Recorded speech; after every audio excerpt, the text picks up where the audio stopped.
in my mind, like, I don't really know. Like, to me, Qatar is like Dubai, I would think. Like, it's just ton of oil money, but also dirty. I haven't been there. I haven't been there either. I missed that. Some people call it Qatar. I'm just going to call it Qatar because, square up. So they just have lions. So, yeah, like, apparently you walk into, like, a bar there or something, and it's like, hey, there's the bar, and there's people, and then you look to your right, and it's a full-grown lion. Like Cage, he's not walking around ordering drinks, but like it's just like the circus, but everywhere. I mean, y'all aren't used to this. I mean, go outside, fellas. I mean, go to any downtown area. There's lions. There's tigers. But in all there's snakes. In all seriousness, though, like I think it would be cool for a little bit, but to like live there, like I don't want there to be an exotic animal. I don't be like, oh hey guys, yeah, I'll take give me a shot of Jim Beam and just the python will hand it to me. I don't want to do that. You don't? I don't want to do that. But everybody I've seen go over there, they had like these hotels that you could rent, which is basically like that Fire Music Festival that got sued because it was so terrible. The Fire Music Festival. So they're like these little huts that are like little tents. It literally looks like what Xerxes put his army in. Like when they show like over there and you see the little tents and people are like playing music and stuff. I don't know. I just don't trust it. I wouldn't go to Qatar. Like if I'm gonna go to a World Cup, let's go to France. Let's go to Germany. Hell, let's go to Denver. But I don't want to go to Qatar. I don't want to go to Somalia. Like I don't want to go to these places. It's like, oh no, you Somalia, Denver. You got really you got It's like, oh no, you got murdered today. Great skiing, just west. You've been to Denver, like downtown? Yeah, I have to fly into Denver so I can get to Keystone. Downtown Denver, it's just, it's terrible. We stayed in downtown. More homeless in Denver. I may be telling too much, anywhere. but the one time I stayed in Denver, got a huge Johnny Rockets in downtown Denver, though. I love Johnny Rockets. We were like on the 8th floor of this hotel, and I was just launching snowballs off of it because it was snowing down into like the downtown area. I probably shouldn't admit that.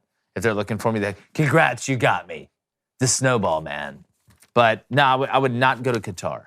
I just wouldn't do it. More rumors emerge about the coaching futures of Lane Kiffin and Deion Sanders. The 49ers beat the Cardinals like a redheaded stepchild in Mexico City, and the United States draws in its opening match against Wales. We're terrible again. Awesome. I'm Jake Crane, and this is Crane & Company.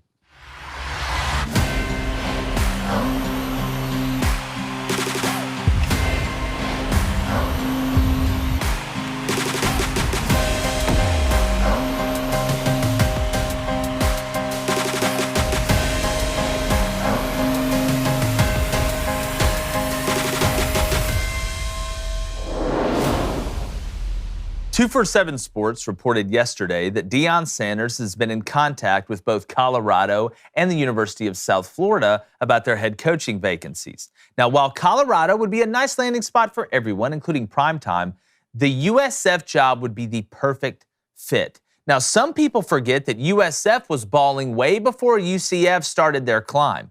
I remember watching Matt Grothe and JPP come into Jordan-Hare Stadium and beat a very good Auburn team. And that South Florida team climbed all the way up to number 2 in the country that season.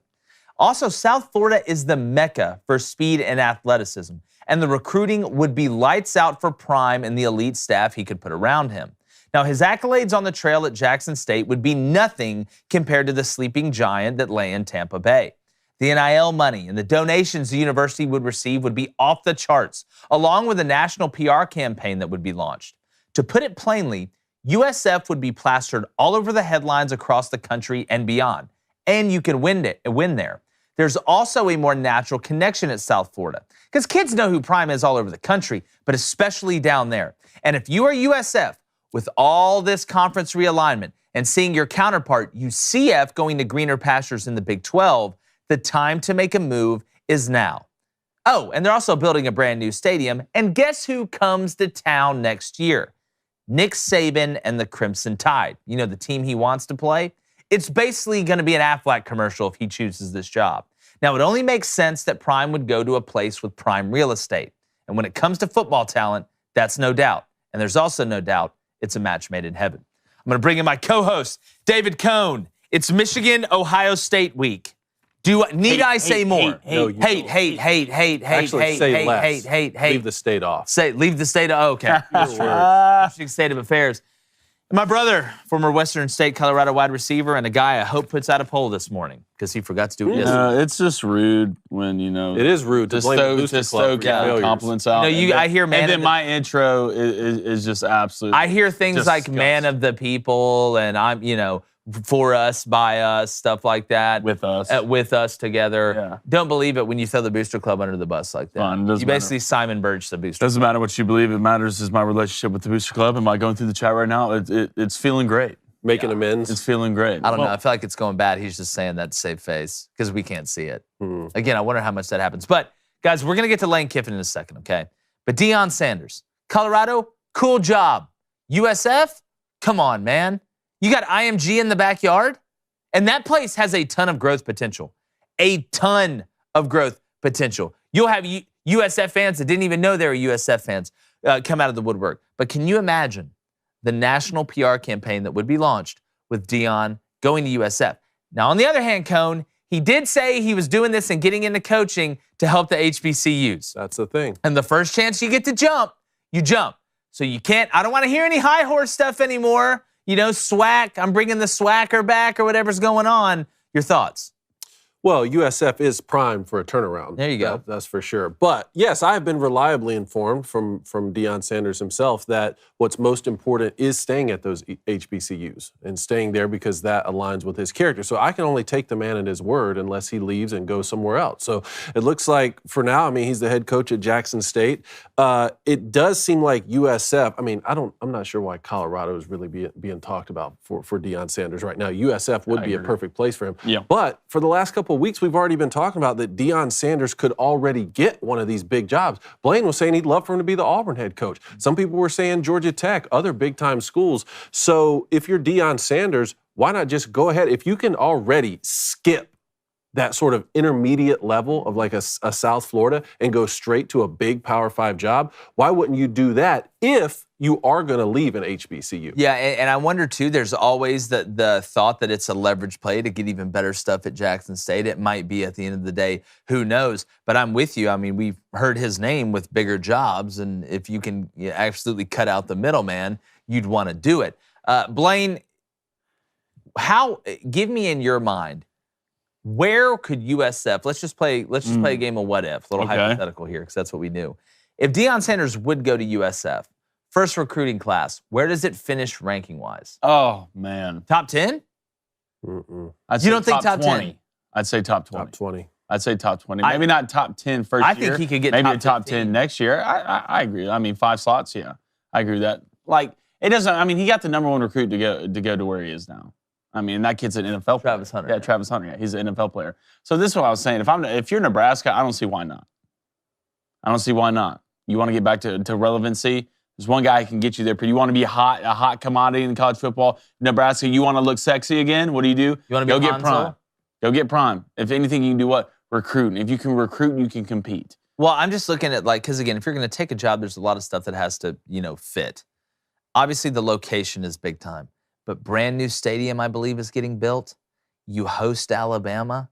You have teams going. You have USC and UCLA leaving. You have Texas and Oklahoma leaving their conference. They're not going to be the last ones to do it. There's going to be another big conference. You look at UCF, like I mentioned, Cincinnati, BYU, Houston, all go into the Big 12. USF has the growth potential to be able to leave where they're at and go to greener pastures. I really do believe that. I wonder if it's more of this is just a once in a lifetime opportunity at a place that you can maximize their potential, that is showing you that they have the commitment to trying to make that place legitimate. And guys, again, I remember, and I believe Jim Leavitt was the coach when South Florida was coaching out of double wide trailers and single wide trailers because the program was so new, and brought an absolute squad into Jordan-Hare Stadium. And they beat somebody else that year too. I think they had 2 first-round corners, or a first-round and second-round corner. There's no telling how good USF could be.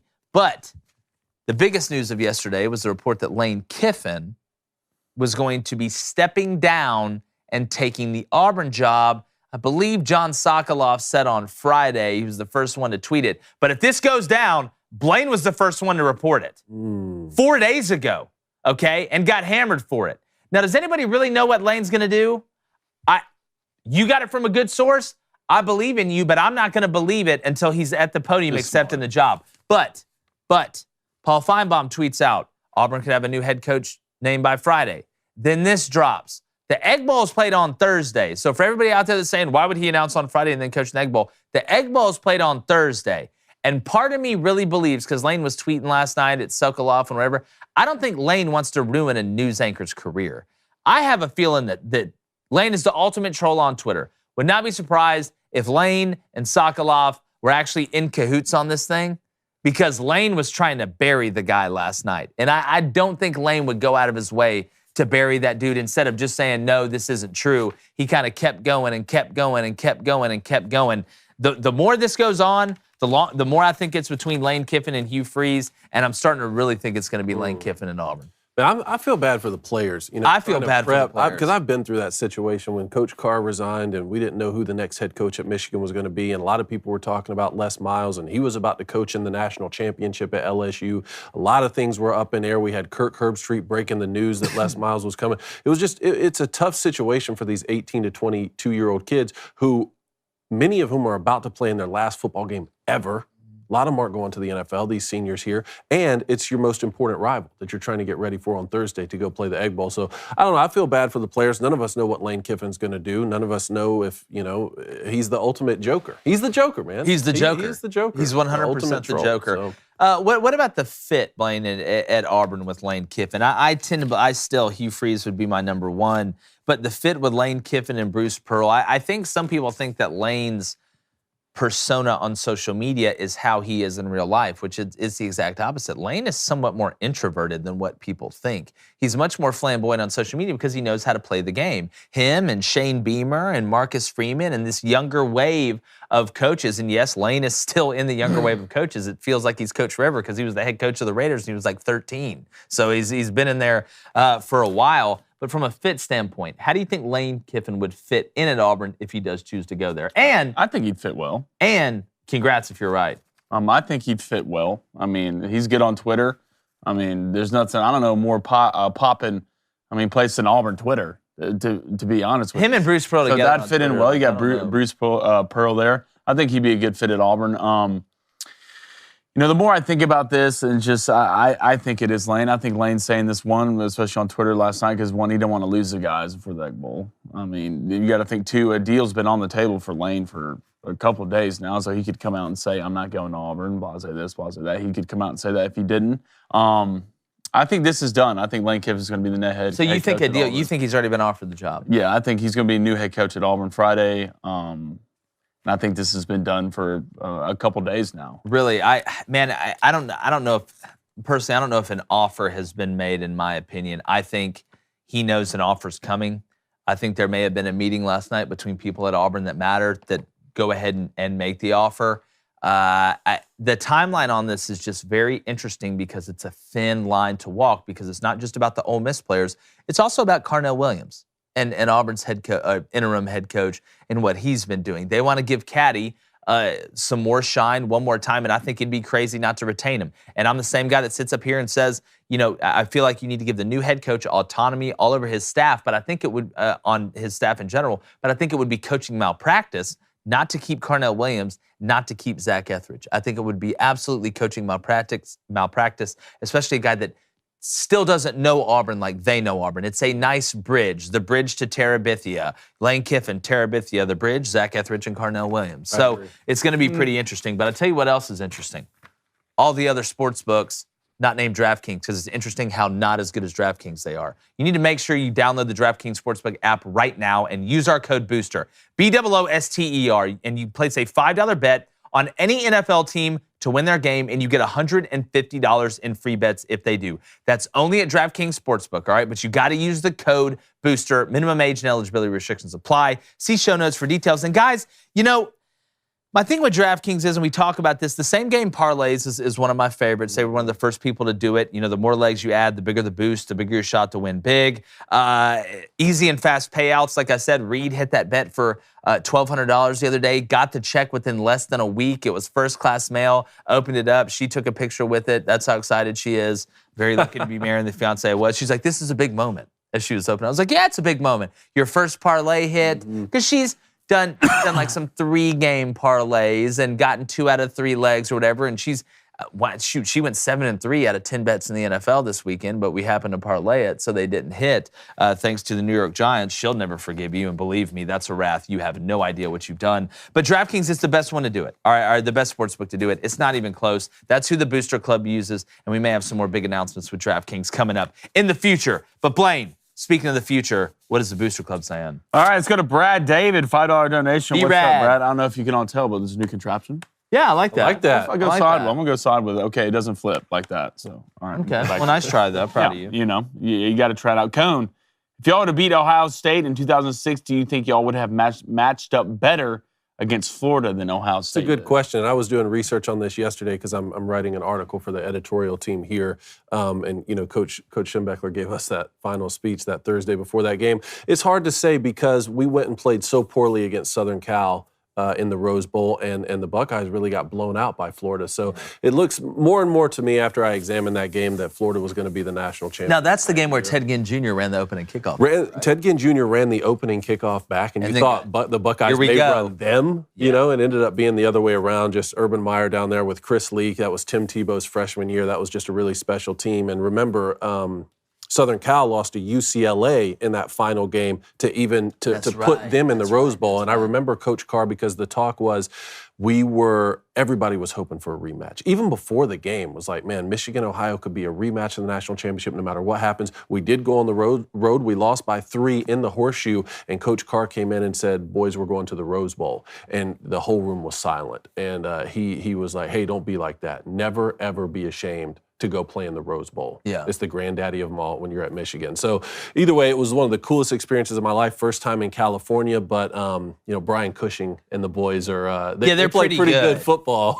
Yeah. Pete Carroll was running up and down the sidelines, the Silver Fox over there. I'm like, man, they're having a good time. Oh, for sure. Well, it's a home game. Yeah, it's funny you say that. You guys were disappointed to go to the Rose Bowl. When they told us at South Alabama we were going to the Camellia Bowl, we were like, yes, yes. Like Rose, Camellia, both flowers, different bowls though.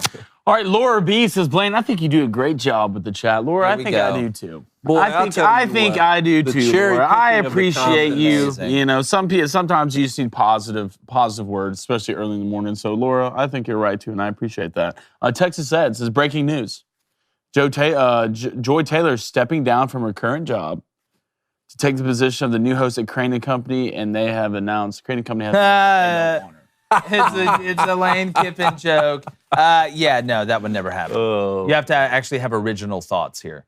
Let's go to Emmanuel C. He says, Florida is a unique state. There's so much talent to go around down there, and it would benefit every other Florida school when one does well. A rising Florida tide lifts all Florida boats. Yeah. Yeah, I agree with that. That put Deion in the state where he would ultimately love to be. I mean, tell me Deion Sanders wouldn't love to be the head coach of Florida State. I think eventually that's going to happen down the road. Yeah. I see. Not that, I mean, Mike Norvell and them, I think they're a 9.5 point favorite at home against Florida this week. If you'd have told me that at the beginning of the year, I'd have looked at you like you were crazy. But no, Florida is a state, like I want that Miami-Florida State rivalry to be good again. That's what I want. It's good for college football. All right, let's go to Jessup Polk. What's up, Jessup? So the Auburn job offers a better chance to win the Natty. Ole Miss is not a bad job, but they're not in the top 20 programs that have the resources and money to win a national championship. Hey, look, I've already said my piece on this. I think Ole Miss is a great job. I think Auburn is a great job. There are some superlatives at Auburn that give you a better chance to win the national championship. I mean, look at how many times they played for it, or how many times they won the West. Like, and that's, I'm not sitting here trying to act like Ole Miss can never do that or Ole Miss isn't a good place, but you have to prove it. Like, until you prove it, I'll say the same thing about A&M. Until you prove it, I don't believe you. You can talk all you want to talk. You can say this. You can say that. You can try and beat me up with a wiffle ball bat. But until you prove it, I don't believe you. And you just haven't proven it. I'm sorry. All right. First of all, y'all quit talking about my ankles. All right. Yeah, that's going to make them stop. That'll make them stop for sure. Now. Like, guys, they definitely know it doesn't bother in the morning. Why are we talking about my ankles? Let's go to Kyle Jenkins. Blaine, how do you feel about Lane over Prime? I'd take Lane over Prime. I think both would do a great job. Lane's just proven more. Travis Elrod, if Lane Kiffin leaves, who should Ole Miss go get? I think they should try and get the band back together. We were talking about this earlier. I'm like, Hugh, listen, heard you're doing really good down there and want to know if you want to come back home. It's like, I guess, when I know this is probably a bad example, but it's like if you get estranged from your parents and then you win the lottery, they're like, hey, Dave, why don't you come on back, man? Mama make you your favorite lasagna. We'll do all this. Now, Hugh Freeze, I think Mike Gundy is a guy I'd go after if I was them at Oklahoma State. See if he wants to come to the SEC. Maybe dance around a little bit. But I tell you, probably the number one guy I would go get if I was Ole Miss, Jeff Lebby. Okay. OC at Oklahoma. Mm-hmm. Really unbelievably innovative mind when it comes to offensively. Understands Ole Miss. Understands how it works. Obviously was the OC under Lane Kiffin when Matt Corral and all of them were there. You would always have a quarterback. You'd have a fun, exciting offense. I think Jeff Lebby would be a name that I don't think Gus Malzahn would leave UCF. I don't think he'd do it. But I think Jeff Lebby, if I was Ole Miss, I'd go after Jeff. I would say you're crazy on the Mike Gundy thing, but we saw Brian Kelly leave Notre Dame last year, the winningest coach in Notre Dame history at this point. And then if that's the case, if Mike Gundy went to the SEC, imagine this, the Big 12's losing Texas, Oklahoma, and the head coach of Oklahoma State. Yeah, it's like you look in the mirror and you're bald and overweight and just a bunch of bad stuff. It's what the Big 12 slowly started. I don't think it's going to happen, but hey, he's a man. He's 40, so he can make his own decision. Well, he's almost 50 now. What is he now? Wow. Yeah, Bubba, is he Prometheus now? I mean, at what point? One more, we'll get back to all right, let's go to Yo, That's Rough. He's talking about soccer. Great, can't wait. So y'all see Saudi Arabia beat Argentina, what they're calling one of the biggest upsets in World Cup history. You see that, Dave? What was the line on that one? It was plus 2,500. Saudi Arabia. Yeah, part of me thinks this whole thing's rigged. But you know what? That's a good segue to Punter Go. And I want to start with the World Cup, if that's okay with you. That's where we are starting. Punter Go. 1-1 draw. U.S. Wales. Gareth Bale. Free kick. Penalty kick. I want everybody in America to listen. Oh, boy. Here we go. I want everybody in America to listen to me. I'm tired of the excuses. I'm tired of it. I'm tired of getting excited and watching these clowns go out here. Whether it's the coach who doesn't know when to put the subs in, or whether us not having anybody creative on the field. I watched Tyreek Hill run around. I watched DeAndre Hopkins run around.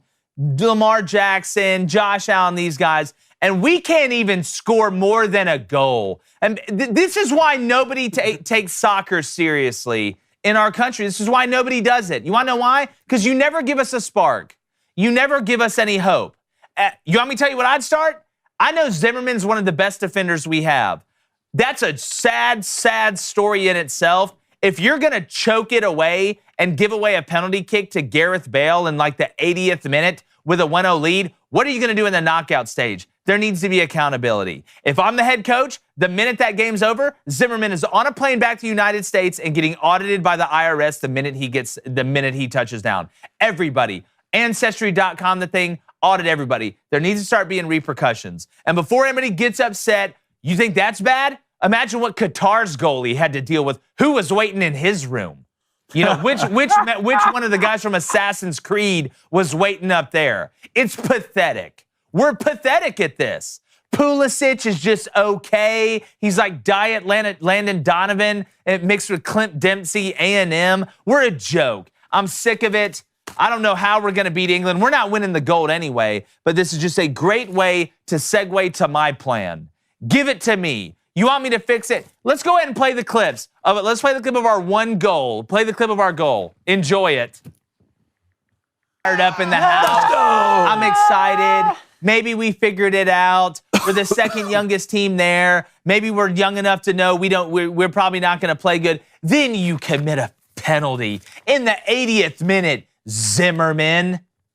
You've now become the first Zimmerman I don't like in the United States. Research that one. Let's go ahead and play the penalty kick. Poor guy from Park Ridge, New Jersey, trying to stop this RPG from Gareth Bale. Because Zimmerman on Twitter, when I said Zimmerman needs to go home, oh, he's our best defender. What a casual take. Well, our best guy's a choke artist. who looks at the Heimlich while painting. That makes him a choke artist. I'm sick of it. The excuses. So here's what we're going to do. Here's what we're going to do. And I'm going to start a petition that gets circled around. I don't care what Alexi Lawless says anymore. I don't care what any of the other guys, Landon Donovan, any of them say anymore. Here's what we're going to do. We're going to have, like the Joker said, tryouts. Ages 5 to 7, all over the country. Dribbling skills, shooting skills. We are going to pick a team of 17 to 25 to 7-year-olds with permission from their parents, and they can come. This isn't a kidnap situation. This isn't an Operation Gumbo Drop or whatever. We're going to take the parents with us. We're going to take them to a small European town for the next 10 years, 10 to 12 years. You can't use your hands. All right, we're going to wake up and do soccer every day. We're not doing math. You just need to know how to count to 11. We'll do geometry to work on angles. Science, don't need it. Your job for your life is to dribble that ball and put it in that goal and not let the other one score. Then we're going to 7-footer island, and we're getting one of the monsters out there to play goalie that can touch the crossbar, where the crossbar meets the sidebar with both his hands in the middle of the goal like that. Basically a Stretch Armstrong. We're tying their hands behind their back. You want to change the remote on the TV? That's fine. Wait a minute. We're not even watching TV. You're too busy dribbling in between cones and shooting things at things. We need to start taking this more seriously. And with my plan, we will win the World Cup. That or let Nick Saban coach them. I'm sick of watching this trash. It's disgusting. And I'm sick of watching all the USA men's national team fans make excuses. I've got to deal with 40-year high inflation. It's an arm and a leg to get gas, and we still can't score. We're going down. He turned on him quick. No, not turning on him. I'm telling the truth. It's tough love. It's tough love. It's tough love. Do we really care? I do. Does anybody really care? No. And until people start caring, I want to especially, that's what I'm saying, especially the USA, the people in charge start caring, I'm not going to They obviously don't care. Right? It's terrible. I'm used to watching us dominate. I don't like going to play other countries and looking mid. All right? That team right there is mid. I'm used to just doing windmill dunks, beating teams by 40. You see Dwight Howard in Michael Phelps Taiwan? out swimming kids. No, I'm used to U.S. dominating. I'm not going to go turn on this soft prima donna, I'm okay if you're okay and that's okay crap to watch USA suck and suck. That's why that area of life needs our help the most. That's what I'm saying. Plan. My problem is, contrary to popular booster club belief, I do not hate soccer. Now, I didn't play it growing up, and I found a love for soccer playing FIFA, and I have scored many goals with FIFA's a great game. Gareth Bale, I have scored a many great goals game. with FIFA. I do have a problem. I can't love a sport where the opening match can end in a 1-1 draw. It's a joke. When it's the biggest stage of the sport that happens once every 4 years. We can't just go ahead and play an extra 30 minutes or a shootout or something? Why don't we just have a shootout? Just do a shootout. The fact that you can end in a tie in the World Cup that's played every 4 years is a great microcosm. It's unacceptable. It's un-American. It's un-American. That's why we don't do well at it. Yeah.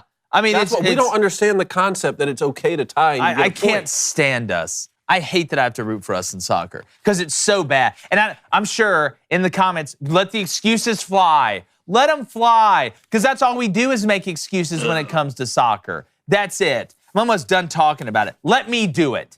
That's fine. I'll do it. I'll fix it because you guys don't know what's going on. Everybody going out there that's taking their kids to soccer practice right now, you ought to be clowning Team USA. You ought to be getting them fired up, handing them Capri Suns and orange slices. Tell them about my plan. I like it. I like this plan right here. I think it could work. It's a real Batman Begins situation. We're going to call it Operation Petadexterity. That's fine. I'm down with that. I don't know if I can say that 3 times fast, but I will definitely champion that. What else do we have? Please, I don't want to talk about this anymore. Stop embarrassing us. It's enough Joe Biden falls asleep upset, so all I want the to time. cheer you up. And you mentioned Assassin's Creed in yes. there. I have something, a little surprise for you that I think is going to really cheer you up. Yeah. What is it? You have to. Yes. Our boy Ryan. God, every morning. We need to have our own morning. Crane and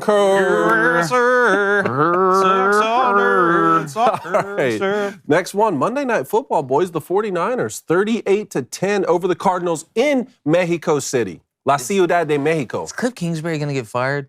I don't know. They getting that deal before the year? But 49ers are starting to look they're physical. You know what I like about the 49ers? They're physical. Mm-hmm. You talk about OBJ, Blaine. I'm looking around at that receiver corps, and I'm like, I don't know if they need any help. Brandon Ayuk is balling. Yes. Like, it's not just an anomaly anymore for Brandon Ayuk to go out there and play well. Like, he is a touchdown scorer. He is a problem in the red zone. The intermediate game of Brandon Ayuk is nasty, but Christian McCaffrey has added another element to that offense. It's an escape route for Jimmy G. Jimmy G can't use his legs very well. He's good within the pocket, but the check down to Christian McCaffrey is a little bit different than the check down to everybody else. The screen game is nasty. The screen they're running to George Kittle off of Christian McCaffrey, working that fake side, backside screen is really nasty as well. The 49ers are physical. The defensive line can get after you. Boys, I'm telling you, are we seeing a Rams situation this year with the 49ers where they Frankenstein this thing together? They got the defense. They got the defense all the way. And one thing I like about the 49ers is they're the yak kings of the NFL. I mean, Christian McCaffrey leads the position in yards after catch. So does George Kittle, and so does Deebo Samuel. Yeah, you go back and you watch that game versus the Cardinals. That's what you saw. These guys catch the ball. You can almost guarantee another 10 yards. Well, it wasn't like Jimmy G was throwing the vertical all night either. I mean, he was throwing intermediate and short game, and it's perfect for Jimmy G. Like with Jimmy Garoppolo, let's play a game called Don't Screw It Up. Get it to the best. Facilitate. Get the ball out. Take your shots every now and then, which he can. Jimmy G does throw a pretty good deep ball. But the Niners seem balanced to me. God. We always talk about this in college football, right? That the best, most balanced teams win. That's why Georgia right now is the favorite. They're balanced on offense and defense. That's so funny you say ways. that. The 49ers they may be the most balanced team in the NFL right now. That's the truth. How worried about you with the Cardinals? I mean, I know Kyle wasn't out there. But I'm worried about the effort. That's what I'm worried about. Watching the tackling in the second half, there's a couple times where the Cardinals players just turned it down. They just absolutely turned it down. And when that happens, it's done. I worry about the effort from the Cardinals, and that's a reflection on the head coach. And, Kyler Murray didn't play. I get it. Colt McCoy was 3-1 as a starter. But, guys, I mean, I'm looking at the Cardinals, and it's just an abject disaster right now. Man, yeah, no, it is. But when you talk about the 49ers, it's so funny you say it, because I was watching and I was thinking the same thing. I was trying to relate it to college football teams. The Georgia Bulldogs and the Michigan Wolverines, we were just talking about it on our college football recap. Tough defenses, right? Capable quarterbacks, but not quarterbacks who are necessarily going to sling the ball all over the yard. But when you look at Georgia, what they have with Brock Bowers, and we were talking about at Michigan with J.J. McCarthy's sort of inaccuracies down the field, but we're saying he doesn't necessarily need to do that with a lot of the tight end game and the run game they're doing. The 49ers remind me so much of that, and I think they're starting to peak at the right time, where adding that Christian McCaffrey piece, like we said, they gave up so much that the Panthers may ultimately win the trade down the road, but if they can win that 3 to 4 game stretch at the end of the season and be Super Bowl champions, no matter if Christian McCaffrey plays another down after this year or gets another injury, that's going to be a win for the 49ers. Yeah, and that could be the guy that gets them over the hump that they've been trying to get over. Because Jimmy G's gotten them close. Yeah. Well, we were talking about the reason that trade. Well, Jimmy G's been on the team when they got close. Yeah, well, it was Christian McCaffrey's health. When's the last time Christian's played someone even a full season or more than, 3/4 of the season? And right now, it's probably the healthiest year he's had in a long time. So if his health pays off, he doesn't have a detrimental injury, sprained ankle here, tweak a hamstring there, other if you're Keenan Allen, I think they should win that trade. So if anything, the 49ers, sometimes you got to hit the gas pedal and scream America, and that's what they're doing. I think they have enough on defense, especially led by Fred Warner. I mean, that D-line, you have enough. One of the 9 Bosas. For some reason, in my head, I can just see the 49ers-Cowboys matchup. Well, why do I just see the Bosas and think Cheaper by the Dozen movie with Steve Martin? Like there's just 12 of them running around like rushing the pass, like the mailman's going there and they're like rushing the passer to get to him. Talking about the Cardinals, man, they didn't play bad in the first half. When they were on script, Colt McCoy. When it was going good. Yeah, when it was going good, they were on that 12 to 15 play script, but in the second half, the 49ers really figured it out. Yeah, I just felt like the Cardinals quit in the second half. And again, in the NFL, regardless of what the score, or in sports in general, you never need to quit. One guy who never quits with some hot takes is our buddy Big Game Boomer. Boom. It's the last week of the college football regular season. Where did it go? Ooh, man, it's just been way too fast. But, man, holy smokes. What a night on Twitter last night with all that Lane Kiffin stuff, man. What are your thoughts? What are your thoughts on Lane Kiffin? Does he stay at Ole Miss or does he go to Auburn?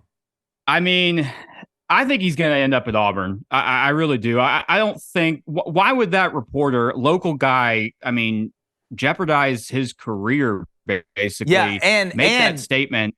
And BGB, he's the one who broke the John Cohen, the AD hire as well. So it's not like this is just some dude that, bought Twitter Blue and's out here just parading around like he's somebody he's not. Yeah, there's I'm a believer where there's smoke, there's fire. So, if he goes to Auburn, it's going to be ugly for Ole Miss. It's going to be, Lincoln Riley-esque a little bit. I think, it reminded me when you watch that Arkansas Ole Miss game. Did that look like a coach that was potentially had his foot out the door. I mean, Ole Miss did not look prepared at all. It reminds me of last year when OU went to Baylor and after a bye week and just got destroyed by Baylor. And Lincoln Riley looked lost. You could tell he wasn't in it. And, eventually he leaves and goes to USC. So I don't know. I mean, I think he's going to end up at Auburn now. But we'll see. It's definitely entertaining on Twitter. There was some entertaining exchanges. Yeah. Oh, God, it was nuts. And there was a space last night. I just didn't want to get in there because God knows what was going on. Yeah. But if you're Ole Miss and Lane does leave, why is your first call not to Jeff Lebby or Hugh Freeze? Well, Hugh Freeze, I mean, obviously with the way things ended there. But, yeah, I mean, you definitely call Jeff Lebby.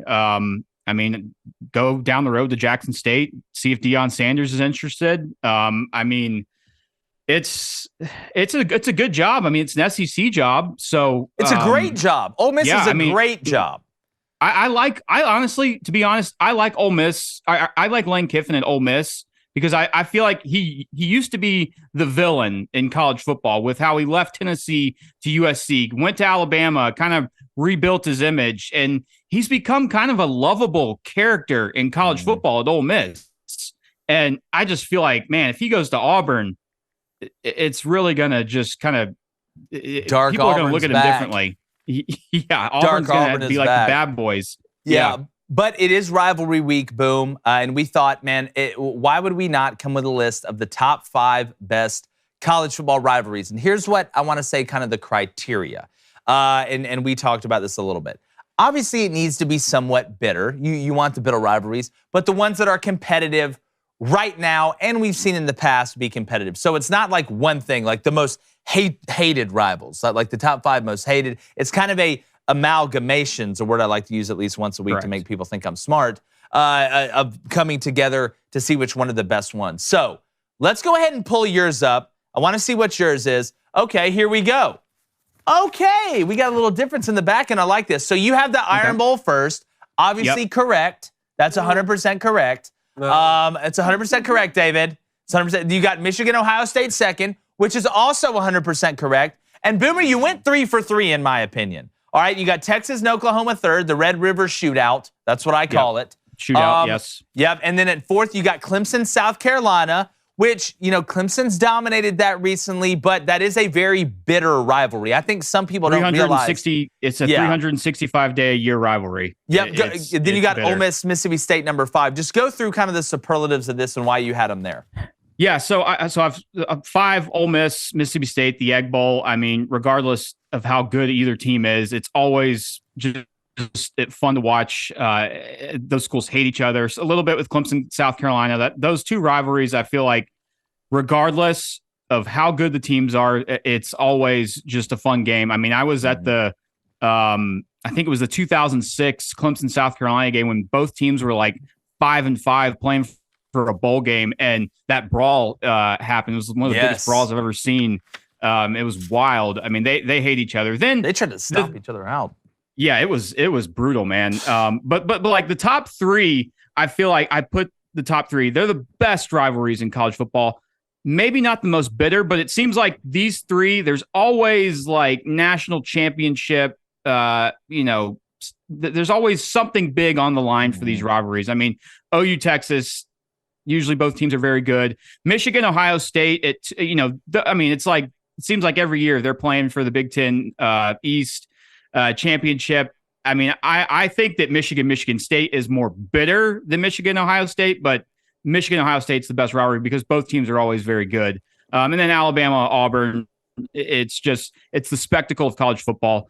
I mean, it's one of the games, if you're not a fan of college football, you watch it just because of just the pageant. I feel like that game captures the pageantry of college football just because of how great a rivalry it is. And it doesn't matter how good Alabama is. Auburn seems to always give Alabama a tough time.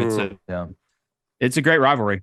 Colin, what are your thoughts on his list before we do ours? No, I like your list. One of the questions I have, obviously Texas, Oklahoma, the Red River Shootout, we had it in the same place as you. And you'll see our list here in a second where we put Georgia, Florida in there. Now, cross-state rivalries versus intrastate rivalries. I look, they're great rivalries of all sorts, right? One question I have for you, though, is do you think a rivalry can still be elite if it's not played the last game of the year, like Texas, Oklahoma, and like Florida, Georgia? That's a good question.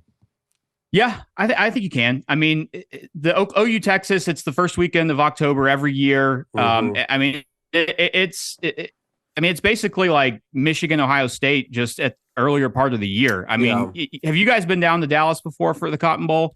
I have not. My wife went this year, though. It's something you got to experience because it's this Cotton Bowl is in the State Fair of Texas while the State Fair is going on. I mean, it's incredible. The field split 50-50. It's different to me than because I've been to Georgia, Florida as well. Georgia, Florida feels more like a bowl game to me, whereas this feels more like, it's a true rivalry. Even though it's in a neutral stadium, but it doesn't matter what time of year that game's played. These OU and Texas absolutely hate each other. I tend to agree with you because, you don't want every single great rivalry game to be played on the same Saturday where you can't watch them all. It is nice to spread them out through the year. At the same time, mentally, for me, it is always so cool when you end the season with your greatest rivalry. So on the Oklahoma side of that and the Texas side, really, and Florida, Florida, Georgia, Oklahoma State, is that not even considered a bigger rivalry? Or when you look at Florida State rather than Florida, Georgia, like that's part of it to me. It's not necessarily those games are played earlier in the season. It's that then you still have another team late during rivalry week that still matters a lot too. What's your opinion on that? Well, do you see like behind me, I've got like Oklahoma State. I did see that. Stuff. Yeah. So my wife went to Oklahoma State. And it's just, it's just not. Oklahoma State. OU has dominated that rivalry. It's like they've won 91 out of 117 times. It's just not as great of a rivalry as OU Texas. I feel like OU. I'm trying to think of an in-state rival. Michigan State. I know Michigan doesn't view them as their biggest rival, but Michigan State views Michigan as their biggest rival. But it is absolutely bitter. Shoot, I pull for Oklahoma State when they're not playing OU. Because it's not bitter. It's more of a, and maybe Oklahoma State fans hate OU, but just as an OU guy, I don't hate Oklahoma State. I hate Texas. But I have no really hard feelings to Oklahoma State. Yeah. All right. So our list, we were exactly like you for the first three: Alabama, Auburn, the Iron Bowl; Michigan versus Ohio State, the game, or the second game, as I call it; Texas and Oklahoma at number 3. Then we went Army, Navy at 4. Have to. If you go back, this is one that has withstood the test of time. Are Army or Navy going to win the national championship? No, but if Russia wants to come, mess around and find out, these are the guys that we're going to send. But it's the pageantry and it's just everything that goes along with the game. And you talk about bitterness. I think this is one of the most heated rivalries inside because, look, again, these are some of the most competitive people on the planet. You're competitive enough where you're ready to strap it up and go to war if you got to at any point in time. But the pageantry overall, and then Georgia, Florida, the world's largest outdoor cocktail party. Because typically, especially now that we've seen this rise by Georgia, remember, it was Florida that was winning big, and Georgia was kind of a thorn in their side a little bit. And now that Florida's kind of trying to reload with Billy Napier and trying to get this new era pushed in, while Kirby Smart tries to become the new era, at least of the SEC East, which there was a stat the other day, Boom, and I think I have the numbers a little bit off, but Kirby Smart started 8-5 in his first year at Georgia, so went 7-5 and won a bowl game. Since then, he's like 69-8. Or something like that. It's just absolutely ridiculous. But that is a very heated rivalry. I don't think people realize how much hatred there is between Georgia, Florida. That's why I never thought Georgia, Florida line was going to work out as a band. But you see what I know. Do you like? Florida the Army Navy, the Army Navy game. I feel like that's like above the rest of these rivalries. It really is. It just means so much more. Like it to me. What do you that much more than okay, go ahead. You want to make this take? You go ahead, run with it, bud. I love that it's played last. Don't be mad when a tomahawk after all the other games hits your apartment. I got to produce a video in West Point for when Army was preparing for Navy, and they had this they built this ship outside that was like broken in half, and they lit it on fire. That's so sick. I tell you what, the coolest game when I was coaching in South Alabama, that we ever went on the road and played. It wasn't at San Diego State. It wasn't at Tennessee. It's when we went up. This is when Keenan Reynolds was playing for Navy. We went up to Annapolis. We stayed in Baltimore the night before, and it was so crazy because we played them, I think it was like at 3 o'clock, but it was overcast, and there was like a mist over the field. And you see the way they come in dressed in their things and just how orderly everything is and how cool the stadium is and the things that go outside. And you just feel, it feels elevated. Like it feels like the intensity is up a little bit. Like you're expected. You know, it's like one of those things where your parents don't have to tell you to be on your best behavior. You know, like, hey, you know, you're at your older brother's wedding. Like, I'm going to tell you to be on your best. It's like that in the air. Like, you feel like you have to be on. And we're over there, and like, they're going, all the players are going nuts and stuff. And, you know, we're over there just like straight laced or whatever. Yeah. I think the Army-Navy game, like the rivalry is really cool, like until the game starts. And then it's just two teams who run the triple option. Well, again, and I'm like, wow, this is just super boring. I don't know. I disagree with that. Because, again, they want to win it so bad. By the way, colonels and majors and generals, that's him, not us. That's me. Yeah. You ever? Speaking of the I IRS, appreciate the triple option. Yeah. I mean, like it's coming back. No, it's not. So Boomer, let's get to the Booster Club here. Yeah, Travis O'Roy wants to know, Boomer, will Texas versus Texas A&M make the list when Texas comes into the SEC? Yeah, they better. I mean, Texas should play Texas A&M this Saturday every single year. And it seems like both teams keep trying to dodge wanting to play each other. Like when Texas is in the SEC, that game better happen every single year. I'm with you. All right, what's your where do you rank the USC Notre Dame rivalry? I mean, not even top 25. Really? I mean, it's. Tell them, Boom. Yeah, I don't think so. I mean, I guess this year, I mean, it's all right. It's just, I mean, Notre Dame's all the way in, you know, Indiana and out in California. I don't think that's a big rivalry. Sure, it's a cool game with two big brands, but there's no like pure like hatred between those fans. Yeah, I think it was cool in like the 60s or like in the, you know, whenever back in the day. To me, that's not one that jumps out. I think more of USC, UCLA. Well, see, that's the thing. I love the USC Notre Dame rivalry. I love they play every year. I love they go out there. But when we were talking about it, again, it's to the point that I asked you, Boomer, which is how can you say that that's their greatest rivalry when a lot of USC fans hate UCLA even more? That's a bigger rivalry to a large portion of the school. So that's what makes it tough for me. Yeah. Boomer, real quick, winner of Michigan, Ohio State, who do you got? If Blake Corum plays, Michigan. Going Michigan. It's supposed to rain in Columbus, so I'm going Big Blue. Uh-oh. Look, got Cone gas. I don't know whether or not that should worry me or not. All right. Sorry. Go ahead. USC, Notre Dame, who do you got? USC. Caleb Williams, too much. Yep. Oregon State, Civil War, who do you got? Underrated rivalry there. Civil War, Oregon State. Ooh, I like that. I like that. Auburn got it tough. Auburn, Alabama. Auburn got a shot. Auburn always has a shot in that game, but we'll see. Bama's not that good Bama's not that good this year, and they're still a top 10 team. Maybe Cadillac will strap up and try and get a few yards. He's done it before in the Iron Bowl. I can't wait, you know, when Michigan goes down 7-0 after the first drive for the Big Game Boomer tweet that Michigan's the most overrated team in the country. It feels like a blowout for Michigan, I'm going to be honest. Thanks, Blaine. That's funny. All right, Boomer, we're going to have that Instagram collab with our list later. It's always good to have you on, my friend. Have a great Thanksgiving. Tell everybody we said hello and excited to talk to you next week. Absolutely, you guys. Have a great Thanksgiving. I'm sure we'll be talking this week with all these games. Too, man. Definitely. All right. Y'all take care. Before we move on back to Punt or Go really quick, David, I want to talk. We try and talk about health on here, and it's the holidays, all right? We know everybody's going to be eating a lot.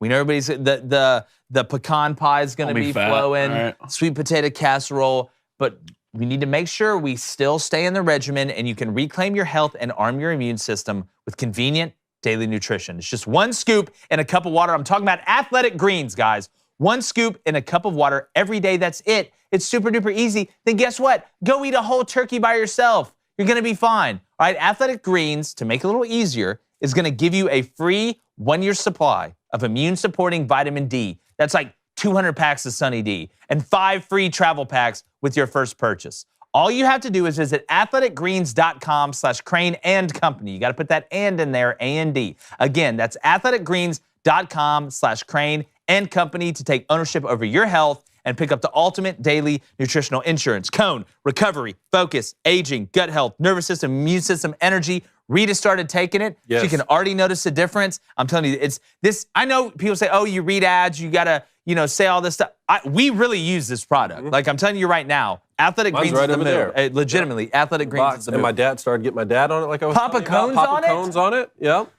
You're not used to be that. Faja. Smoke. His farger. It's Faja. father. He's like, what's a farger?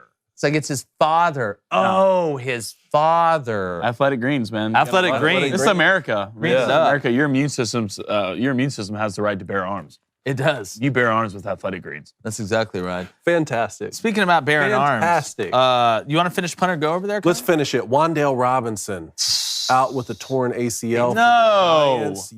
Yeah. So Giants 7-3, still third place in the NFC East right now. The Cowboys ahead of them 7-3 in the division. Eagles ahead of them at 9-1. The Cowboys will not make the playoffs. Punt or go. I'm going to punt. I like the defense. Looked like the Cowboys defense again last week after going up to the Packers and getting shredded like cheddar cheese. But again, Dak Prescott, seeing Dak and CD get on the same page is big for the Cowboys. That was a problem, when Cooper Rush was in there and he was winning, everybody was saying, why is CD Lamb's relationship with Cooper Rush better than with Dak Prescott? Dak looked really comfortable. Zeke looked healthy. And Tony Pollard has been an absolute difference maker. As a fantasy owner, me and him talk every week. Really excited about his performance. How's his ankle? He's doing good. A lot of game ready. Really? He actually brought a shaman in. They're getting feathers and sage and just walking around it in circles. Today? Every day. Shaman every day. Shaman every day. Wow. Yeah, that's how serious it is. Wow. Jerry Jones is rich. But guys, I tell you what, who would have thought that the NFC East would be running circles around the AFC West before the season? But that is the beauty of football, college and the NFL. You really don't know till you know. You still like the Vikings over the Cowboys? Having a better year still. Last time I checked, 8-2 is better than 7-3, right? I didn't graduate with a math degree. Well, they did just get beat worse than the. Look, it's one game in the NFL. If I'm the Vikings, OBJ, come on. Well, that's what I was going to say. If I'm the Giants, OBJ, come on home. Come home. You just lost Wandell. Why not call OBJ to get him out there? And again, I'll continue to say it, and I said this during the offseasons, flipping it back to college. Kentucky last year was more about Wandale Robinson than it was about Will Levis, and I got blasted when I said it, but now you're looking around. He's got nobody to throw to. Wandale Robinson was the fixer last year for Kentucky. He was absolutely the fixer last year for Kentucky, and without him, they're kind of like a bunch of lost boys, just running around, trying to fight Captain Hook and escape and do all types of other stuff. What else we got coming? So, it's interesting to me because you have to like their chances to get one of the wild card spots. But just like we just saw in baseball, in the NL East when it was the Braves, Mets, and Phillies all in the same division, they were able to all three make the playoffs. It's just weird to me to look at the Eagles first place 9-1, Cowboys 7-3, Giants 7-3. You really have to hope that the rest of these NFC teams don't perform well, which right now they're not. I mean, if you look at the NFC South. When did the Giants play the Cowboys and the Eagles? I mean, do they play each of them again? Yeah, they play the Cowboys next at the Cowboys. All right, then they play the Eagles at home on December 11th. Got to split it. You got to at least split. And then they go to the Eagles on January 8th. So they still have both games against the Eagles. They have two more games. They have 2 games against the Commanders. I mean, you got to look at the rest of your schedule and feel good about it. I mean, Cowboys, Commanders, Eagles, Commanders, Vikings, Colts, Eagles. Who? For the Cowboys or Giants? Giants. For the Giants. Oh, okay, yeah, for the Giants. You asked for the Giants, right? Okay, Yeah, I I thought we asked were talking for the about Giants. okay, Yes, Cowboy. correct. Okay, yeah, I thought we were talking about the Cowboys. No, Giants. For the Cowboys playoffs. rest- Because I mean, you got the Texans, you got the Jags, you got the Giants, you got the Colts, you got the Commanders. Then you have Tennessee and Philly. Yeah, I'm looking at that sounds great. I'm looking at the Giants right here. At the Cowboys, Commanders home, Eagles home, at the Commanders, at the Vikings, Colts home, and then at the Eagles. Man, I don't know. I don't know. If you're how sick will you be, Cone, if you're a Giants fan and you started out well? That's why and I'm you're asking. hoping maybe, if we're not good this year, we can get a high pick without having to make a bunch of moves because Kenny Galladay is just absolutely holding you hostage. It's a Die Hard movie out there right now. But all of a sudden you turn around and you end up going like 8 are like 7-11 or 8. You're kind of in the middle. All of the four pack. teams in the NFC East right now have a winning record. All four teams, even the Commanders, are 6-5. So the Giants' saving grace right now is 3 of the 4 teams in the NFC North, Detroit, Green Bay, and Chicago, all have a losing record. And the NFC South is right now the NFC South. All 3 of the 4 teams, the Falcons, Saints, and Panthers, all have a losing record, and the Tampa Bay Buccaneers are leading the NFC South with a 5-5. Yeah, let's not make a mistake. It's not like you only have 2 that can go from each division. You can have more than 2 go from each. Now they have 7 from each. Yeah. So it's again with 1 first-round bye. But with that schedule, Cone, I don't. I mean, you can't be too sick. You won 4 games last year. No, but you already won. But again, this to me. In the NFL, I don't think it works like that. Like in college, we had a better year than we did last year. We got a bunch of sophomores that are about to be juniors. It's all about if you're going to be bad in the NFL, be awful. I feel like if it's better to be awful and have a higher draft pick or have a better draft position than to just be, so tank 9-7 and miss the playoffs. So tank. Not tank. Like you just want to have a worse team. Like right now, if I'm the Texans, I almost feel better about where I'm at than if I'm the Giants because I don't want to be middle of the pack and not have great draft position. Like I feel like that's kind of purgatory, right? Like the NFL purgatory. Because it'd be different if, hey, man, we had a good year. We barely missed the playoffs. We're 1 piece away from being legitimate. Daniel Jones, this may be an anomaly. This year may be a total anomaly. And now, did he play well enough for you to keep him, or did he play well enough that his trade value is up and you can actually get something for him to maybe move up in the draft? I don't know. But if you look at the way that they're structured right now, nobody's going to take on this Kenny Golladay contract. I don't think. That's where they're kind of stuck in the mud. It's just a weird situation for the Giants right now. And the Jets. Hell, I didn't know Zach Wilson's going to start next week. Yeah, talking about struggling teams. The Broncos, 3-7 right now, just waived Melvin Gordon III. Russell Wilson is not the long-term answer for the Broncos at quarterback. Punt or go? You know what? I'm going to punt this. I think they'll get rid of Nathaniel Hackett before they get rid of Russell Wilson. I think Russell Wilson is still serviceable. I think Nathaniel Hackett just hasn't done a good job with this roster. Not that there's no fault for Russell Wilson. Okay, that's not what I'm saying. Not that there's no blame to be put. Russell hadn't played well. He's put the ball in harm's way. But I'm looking at how can you not be effective? And Javonte Williams getting hurt, what was a big loss for them. He is a guy that a lot of people are excited about. Still, he's got a long career ahead of him. But you do have some guys on the outside. I know Judy just got hurt, but you have Judy, you have Cortland Sutton. You do have some. You have some guys that can give other teams problems. I think Nathaniel Hackett has not done a good job of putting the pieces in the right place to win. And I think that offensive line, while they are young and they have some up-and-coming guys, has still underperformed. That's what I think. All right, last one here. College basketball. Arkansas beat the brakes off Louisville last. I'm telling you. 80-54. Is this Arkansas a Final Four team? It's very early in the basketball season. We know there's so many variables in basketball and crazy things can happen in the NCAA tournament. But I've watched Arkansas. This right now, to me, is the most dangerous Arkansas team that I've seen. It's the most dangerous one that I've seen. They've always been really athletic.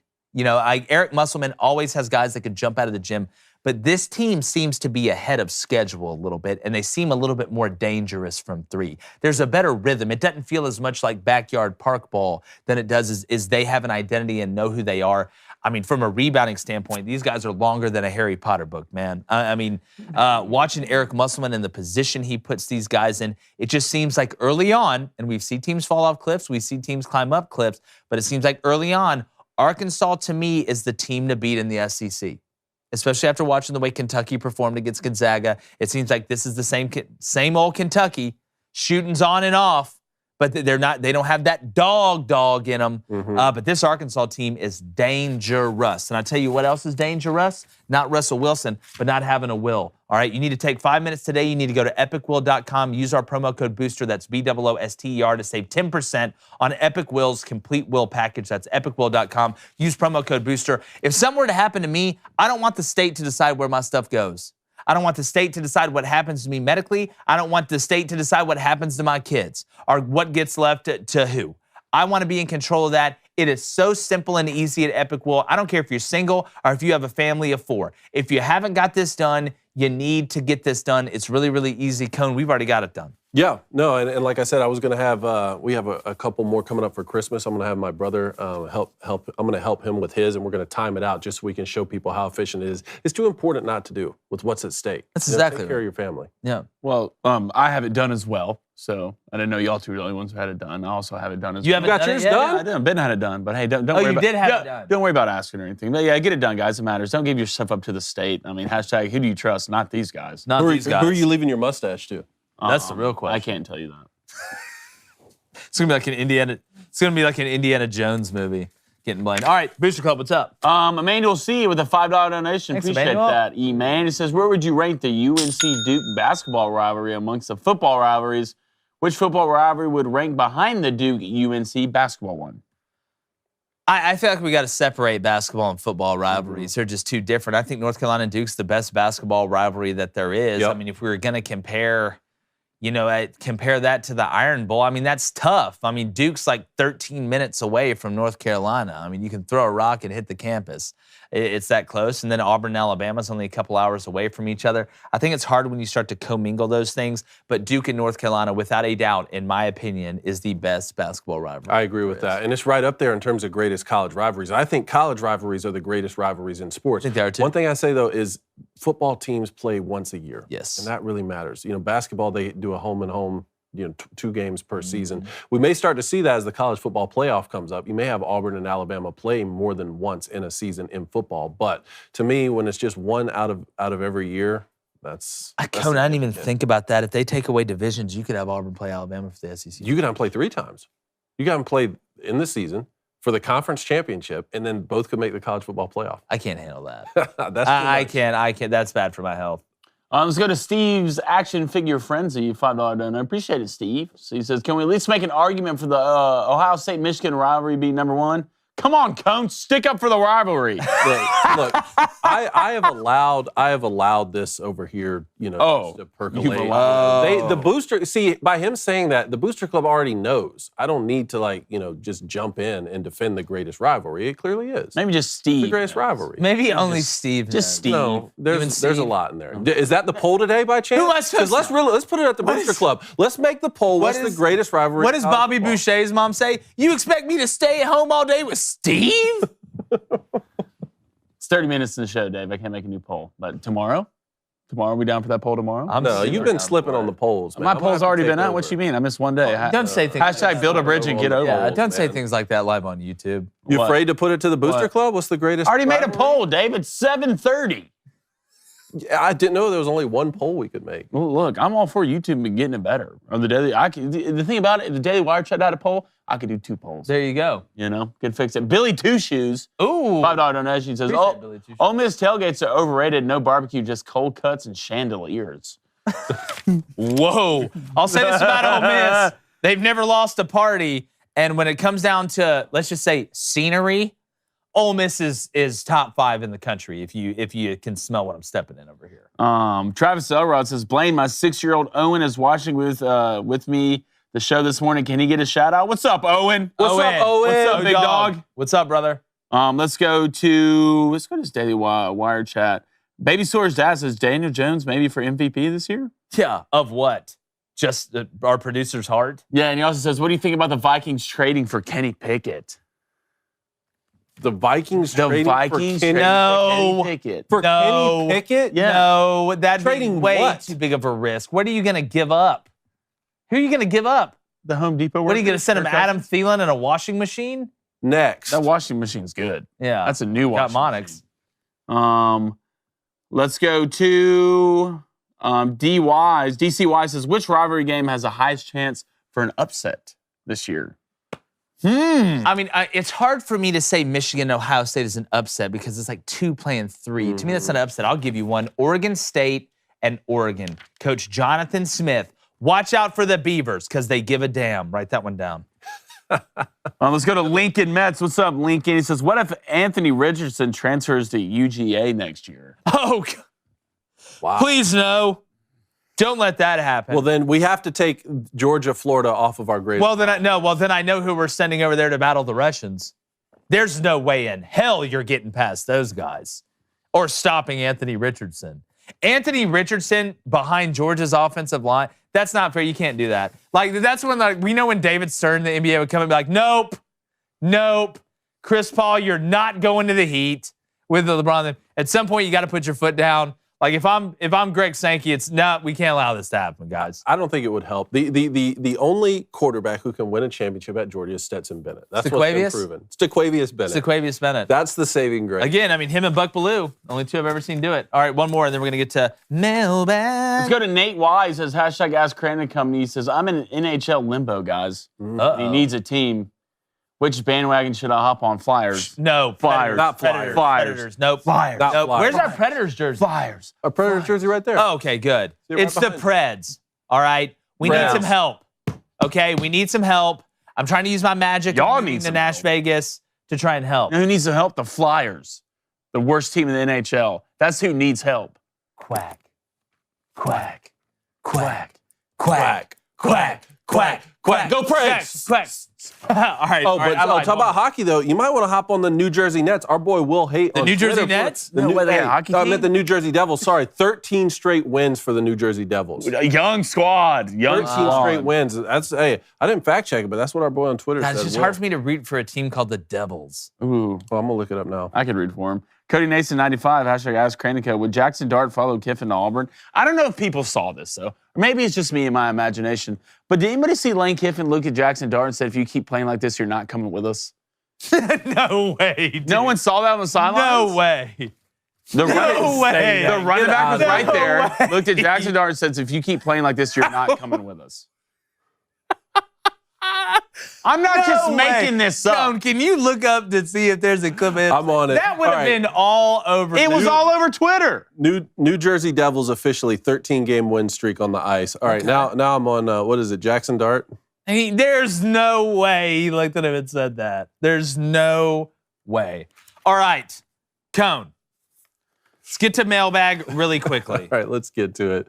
First one here from Jared, J-Mac Volunteer. Good morning, fellas, from Rocky Top, Cleveland, Tennessee. Okay. Let me waste no time in saying that I appreciate all of your hard work and due diligence into creating one of the best sports world joys of my life, in-depth, analytical, and legitimate sports show on the Daily Wire. I cannot say enough about how much y'all's one-liners make me laugh and how much your team chemistry creates wholesome and energetic atmosphere for everyone to enjoy. Wow. I mean, that's an ad right there. Yes, thank you. Now to my question. My wife and I are expecting our second son next Wednesday, of which I am super excited about. However, we will not be having Thanksgiving with the family since we will be cooped up in the hospital room for a few days. So while I sit there with my new son in my arms and begin to think about all the things I am thankful for, should I be thankful for the current condition of the Tennessee Volunteers football team? Yes, you should. Number one, I hope all is healthy, that the baby comes and everything is fine, that mama's okay, and everybody, congratulations on that second son. You now have a shortstop and a second baseman. That's something I'm trying to aspire to myself. I've been talking to Reed. We've been sitting down. I've been reading books on how to make that happen.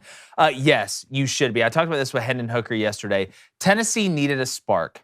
Okay, that there's some places that are so rich in tradition, that have resources, that have growth potential, like I talked about a little bit earlier. All they need is a spark to start a wildfire. I think Hendon Hooker and this group have been the spark to start the wildfire. You look at recruiting, you look at the confidence. Tennessee fans can walk around with their heads held high again after beating Florida, after beating Alabama, and after not being just a flash in the pan. I know it was a tough loss against South Carolina. Hendon Hooker tore his ACL, but you should be proud as hell to be a Tennessee fan. And I'm going to go ahead and tell you, they're here to stay. You look over in the East, right now it's Georgia and Tennessee. South Carolina looks like they're somewhat on the come up. I believe in Shane Beamer, Billy Napier, interested to see what he does, believe in him. Hell, Vandy's even 4-6. But yes, you should be thankful for where Tennessee is and where they're going to go. Love it. Next one from Nate. Hey, guys, I love the show and tune in every day. Thank you, Nate. As a resident Detroit Lions fan, Blaine, can you weigh in on whether or not Jared Goff is mid? This is a big one. Woo! Don't let him down. The gumball thief. I'd give Jared Goff above mid status. Above mid. Above mid status. What would you call does that? Does his face piss you off when you look at it? For sure. Every time I look at him, I'm now upset. So why do you look confused? Like, why do you look the way you are? But that's okay. Jared Goff can sling the hell out of the football, and I think he's gotten better. He has. He really has. I think he's gotten better since his Rams days. Everybody talks about I know they went far with the Rams, but I feel like he's gotten better. I don't know what's going on here, because when I said that I thought Jared Goff was not completely incapable at quarterback, I thought you were the one hating on Jared Goff. When did you say this? Preseason. Well, I mean, I don't think that's a crazy take before this season. I mean, Jared Goff. I mean, I get what you're saying. But now all of a sudden he's upper mid and Kirk Cousins is mid? Upper mid. I said right easy. Above mid. What is the difference between above and upper? Hey, there's You're upper still mid. You're still. I'm not talking about your there's upper high tier. mid, right? There's high mid. All right. There's above mid. And then there's low mid. All right. So there is no upper mid. Huh? No, it's high mid. All right. So you're high mid, right? Who's high mid? Who's high mid? Who's high mid? I would say Kirk Cousins is high mid. Okay, I'll take that. Then he's by definition I'll take not mid. There can't be other tiers. I'll take that. Move on. I just said your stakes rare, well done, or medium. It's in stakes. Yeah. All right. Okay. Well, these are quarterbacks. It needs to be. Okay. Maybe. You know, Jake, here's how I know there's chat collusion over there and that he's hiding and cherry picking the comments. Because here I didn't even say anything. You brought that up. No, not because of that. Because of this next question, which comes in from Colleen. Nice. And I feel like she's putting this in here because she's not getting heard in the chat because you're not saying the things. Okay. Colleen here. Yeah, it's almost sexy. In the mailbag from Colleen here. Hey, Cone, I figured I would ask you this since you run 7-footer island. How do we get tours of the island? Where do you get on the boat? And why do I have a strange feeling that the bent key around the God King's neck, okay, Jeremy Boring, is the way that you get on the island? Colleen, you can't See, be saying she that out knows. She's figured it out. She's put 2 and 2 together. So can I tell her how it goes down? Please. Okay, yeah, so they know. Basically, 7-footer island, if you don't know, it's where Purdue goes to get their basketball players. A lot of people go there. It's where Cone runs the island. He's also the guide. And that's where we keep all the 7-footers. Now, apparently there's an 8-footer island that Blaine said he started underground, which nobody believes. It's kind of like Area 51. This is funny. This is funny. Please continue. But basically the way it works is, it's kind of like when you get invited to Hogwarts. All the lights come on, like the candles come on. There's a guy that comes down with a beard and a motorcycle. He gives you gives you an envelope. He gives you an envelope. You open it. It tells you you have to be at a certain ferry and like at a dock where there's a ferry or a gondola, depending on how good of a tour you're about to get. All right, you wait at the ferry at 12:01. Cone shows up. It's kind of like, what is that the god of death in Egypt? What do they call him? He shows up. You talking about in Greek mythology or something? Yeah, I think it's Egypt, but I forgot what it is. It's not Anubis. I'll figure it out at some point. You get on the boat, and basically you have to close your eyes. You're blindfolded, and you have to close your eyes. Those are 2 things. And Cone takes you to the island, and all of a sudden you feel the sun hit your face. You look up. Everything's bigger, right? Even the babies are bigger. The babies are 4.5 feet Tell them what I'm wearing. Okay, Cone is wearing nothing but, hold on. Whoa. Wow. Yeah. I don't know what island this is, but it's sure an island. Different island, sorry. Different island. Wow. Epstein's Island? Oh my gosh, no. Cone is wearing an all-American flag. He's got a top hat. Like Willie. Just imagine just Willy a top hat. That's all he has. Willy Wonka. Just a top hat on Jake's Island. That's what he walks out in, and a cane. He's dressed up like Willy Wonka, but in an American top hat and an American flag outfit. But other than that, I'm not wearing anything. 7-footer island. It's Jake's fantasy island. That's what it is. That's what it is. I should have smothered you with that's what it is. See, guys. My goodness. First of all, it's my island. No, it's not. Yes, it is. Why are you trying to Dan Snyder me away from my team? All right? And I didn't even do what he did. Dan Snyder. All right? I didn't even do what he did. Oh, my goodness. Cone's coming out like Willy Wonka, top hat, cane. He's trying to get limping out. You're limping out. Next thing you're rolling into Not anymore, because I don't feel appreciated. And you know what? I think maybe. Well, then go get naked on Jake's Island. No. I think there's going to be. Go get naked on Jake's Island. There's a new island in town, boys. Cone's Island. And you know what, Jake? Get ready for the Instagram and the social media to be flooded with a ton of decommitment posts. Hey, Blaine and 7-footer island, thanks so much for believing in me. I really appreciate it, but I've rethought my commitment, and I'm going to recommit to Cone's Island. It's going to be a lot of those. Cone's Naked Island. Sodas and glizzies, $5 a pop, guys. Here you go, Cone's Island. Don't come see all these trees hanging out. You want to go underground? I'm wearing the top hat. You want to pay extra? I'm keeping the top hat, and that's a tax write-off. You want to go 7-footer island plus, the subscription base, where you can go underneath and his 8-footers. You want to see that? I'll call myself Blankles. What's up? I said it. Booster Club. If you want to watch the rest of this madness, or if you want to just listen to it and stay here, God help you either way, head over to Daily Wire Plus and become a member. It's great stuff over there. We just hit 1 million subscribers, on our way to 1 billion. Our listen on Apple, Spotify, or wherever you get your podcasts. Subscribe. Leave a 5-star review because it helps us pay the bills, and share it with your friends. I want 100,000 on YouTube by tomorrow. Yeah.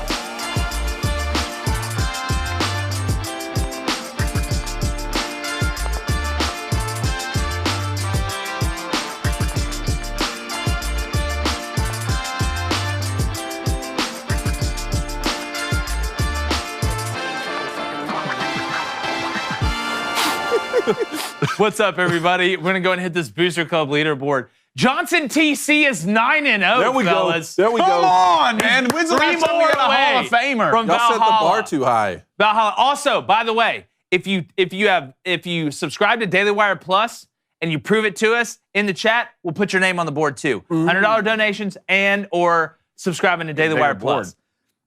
I'll fill this whole board up. I'll Goodwill Hunting this whole thing. Tyson's right hook is 7-0. Quater 16 is 2-0. Kyle Jenkins, Portmanteau at Neftink. EJ Runis, Kyle Jenkins. They're all 1-0, and we put them on the board twice. Apparently, we have a clone situation. What's that movie with Will Smith where he goes back and fights himself? The Oscars? No, it's Gemini Man, I think's what it's called. Gemini Man. Oh, Cone, what do we have next? My brain's not working right now after the conversation. We can go to the Booster Club if you don't want to. Yeah, let's go to the Booster Club. Please I can't go to wait the to see Booster this. Club. Yeah, it's been a war all day. Let's go to $5. Ryan Caliendo. He says, I'm thankful for all my 5 kids. Nice. Man, Especially the one I like. Especially the one I Good. like. I'm glad at least you like one of them. Let's go to Patrick Coffee.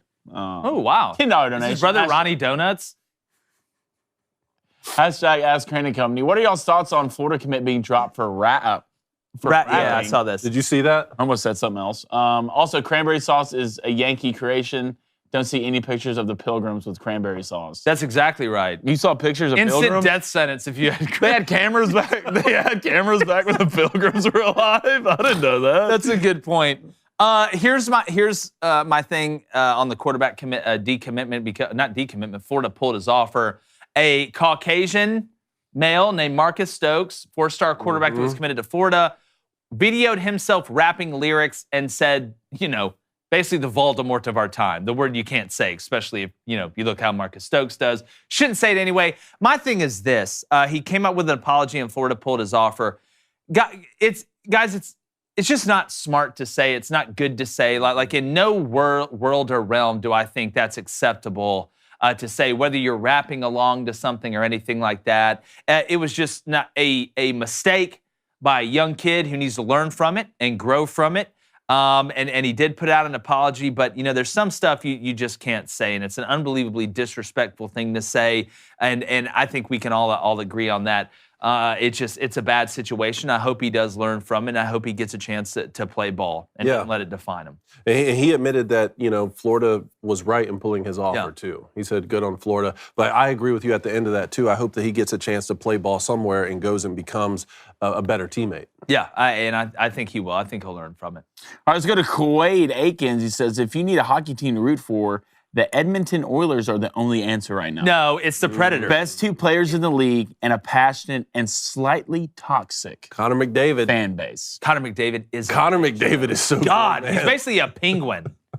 Just out there when with a hockey when he stick. skates, you can tell which one he is. You can take all the numbers away. You're like, that guy's different. For sure. Well, it's like when you watch Tyreek Hill run. Yes. You're like, that's not how everybody runs. That guy's different. Yeah, can absolutely fly. You think if aliens came down, the first thing we need to show them is Tyreek Hill running? For them to respect us? Yeah. Yes, but then again, they're going to turn on and see. I'd show them our soccer team. No, they'll wipe the planet out. They'll absolutely. Don't I still get worried now after watching Tomorrow War that in every one of these World Cup games, Chris Pratt's going to come out of a portal and tell us about the white spikes. Have you watched that movie? Not yet. Don't. Is it bad? I heard it was good. It's good. No, it's good, but it's just please don't be like that. Because don't be like that. Please don't be like that. Don't be like that. What do you Don't mean? be like that. Just be cool, aliens. Just Me? be cool. no, just like, But can I watch it? I mean, yeah, but it's just, I had it queued to watch it one night, but no, It's just, I just hope when the aliens do come that they're just not like that. Just please don't be like that. Ooh, Harbaugh 081901. Jim's in here? Jim Harbaugh. Oh. yeah. Jim Harbaugh's in the chat. Says, I've always been a sub-mid sports fan, but since watching your show, I'm quickly becoming a sports fanatic. You love to see I appreciate everything you guys are doing. Keep up the good work. Man, you win that water cooler, Jim Harbaugh. Thanks, Dad. Love to Hey, hear no, it. appreciate that, my friend. We're going to turn you into not only an upper mid sports fan, we're going to complete the fanatic transformation. Couple more, and I'm going to get the bets. JMJ, pray for us. Yeah. Hashtag Ask Crane & Co. He says, Blankles. How much is general admission to 7-Footer Island? Is there a military discount? You damn right. There's Military discount. You get on there. You're damn right. You're on there free, man. You're in the military. And guess like, what? You can see carry. whatever you want. You can Yeah. carry. Yeah. Because if one of those jokers gets out, Look. No, you ever seen Jurassic Park? You can't even shoot them with guns. You have to throw Pokeballs at them. Yeah, that's exactly It's the only way you catch them. That's exactly. You got to trick them into getting there. All right, let's go ahead and go over the results for fantasy. Guys, it's coming down to the wire. boys. We're going to do the standings at the end. Big win by Team Blaine, Flaming Dragon over The Team league Shapiro. needed this. The league. Playing Rondell Moore. You're and welcome. Brandon The Ayuk. league needed this. Ooh. Ben, look, Ben was running away with it. You know, something like everyone has their bag. You know what I'm saying? Yeah. Your bag is you're a genius. You had a great beard and you're somewhat jacked. My bag is I beat you in fantasy. So hashtag love you, hashtag not sorry. Yeah. Sorry, not sorry. All right, Cone, do your thing. Boys, we pulled off a close one last night. Remember I had the hedge bet for James Conner anytime touchdown? Yes. That happened in the first half. Yeah, I so I'm saw mentally that. preparing to lose in fantasy. The 49ers defense comes through strong. I end up holding it off, beating Team Morning Wire 133 to 125 to move to 5-4. Big dub for you. No, 6-5. 6-5. All right. Yeah, that's right, Mr. Clavin. Big week for the boys. Who's a fan of stamps now? All right. I scored 185 points. Ooh, that's a lot. 185. Right now, leading the league in points scored by like 120. We're explosive offensively. You can look it up.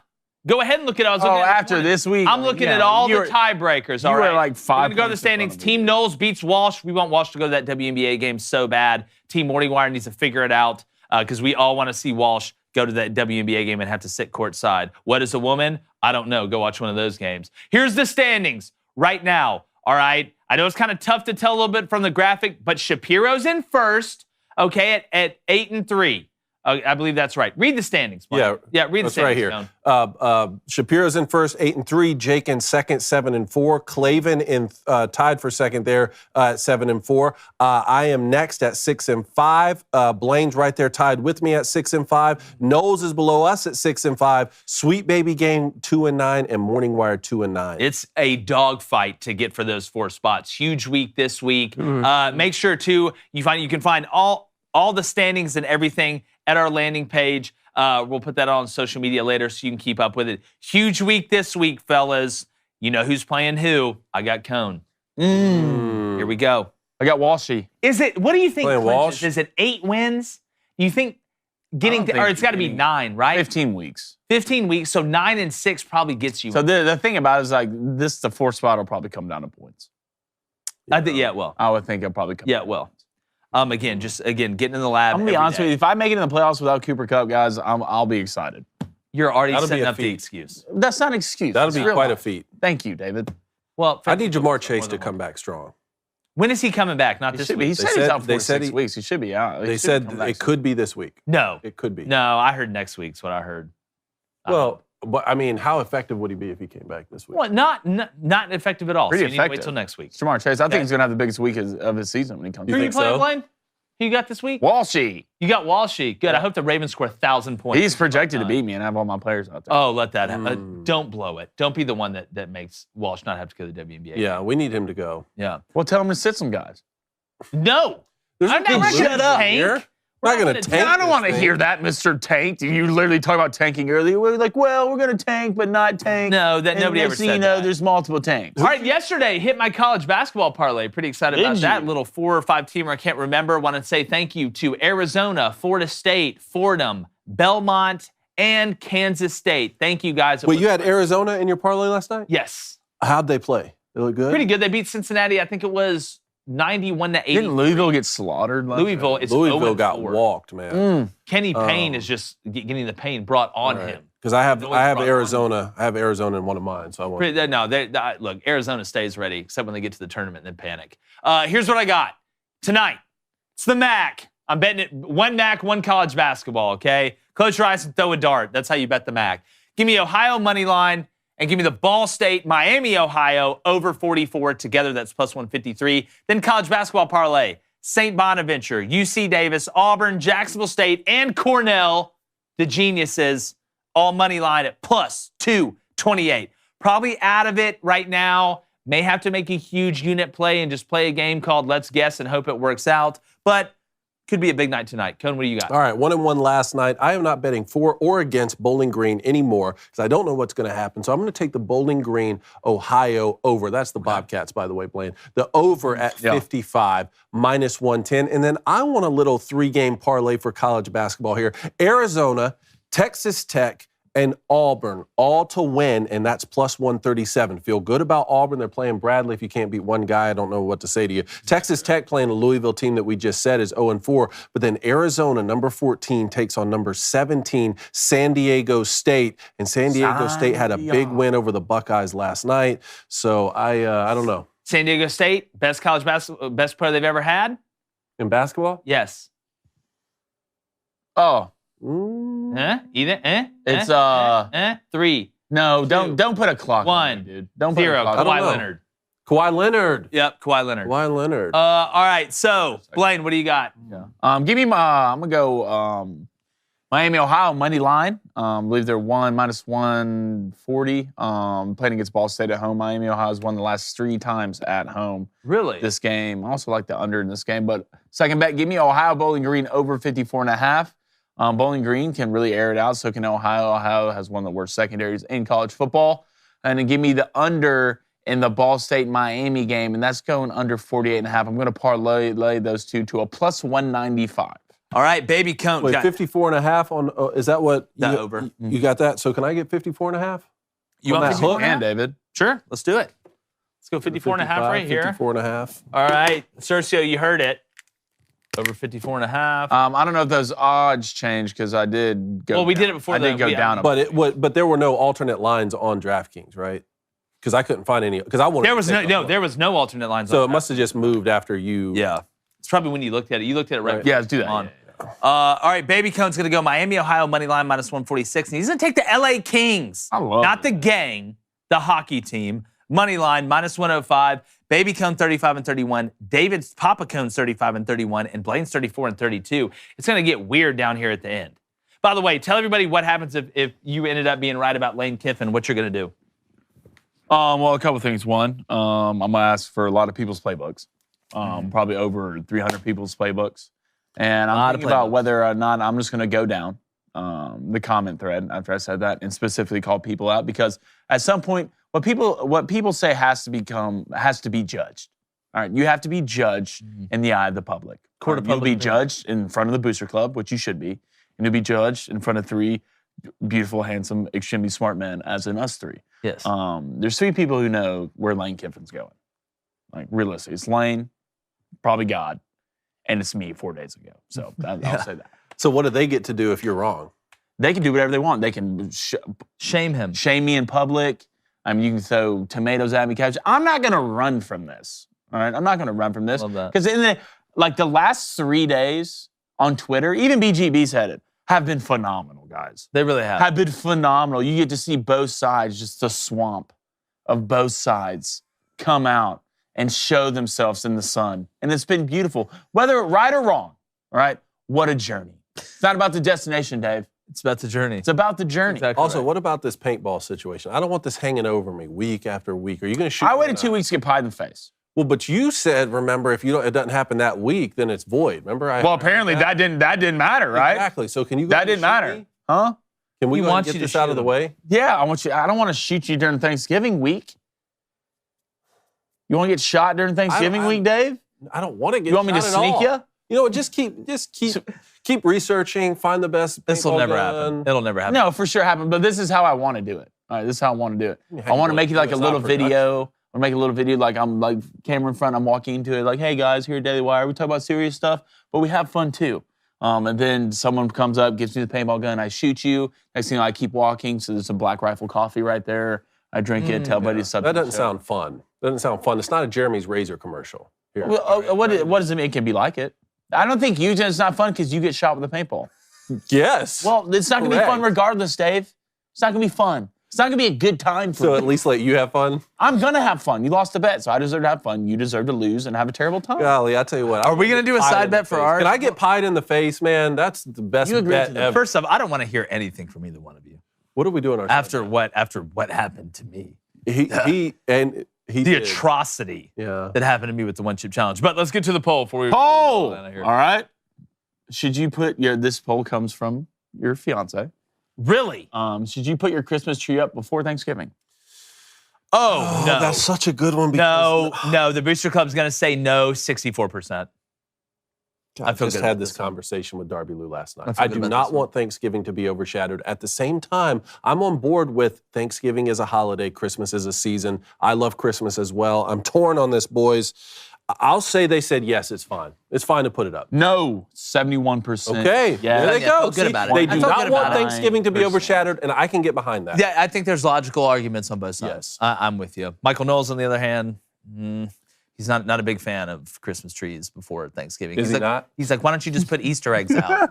Shoot fireworks off. Sasha, I that's understand funny. that. I understand that. What was said? Sasha says, so if 2 out of 3 people are Blaine and Lane, and the other one is God, then Blaine either has a direct connection to Lane or God.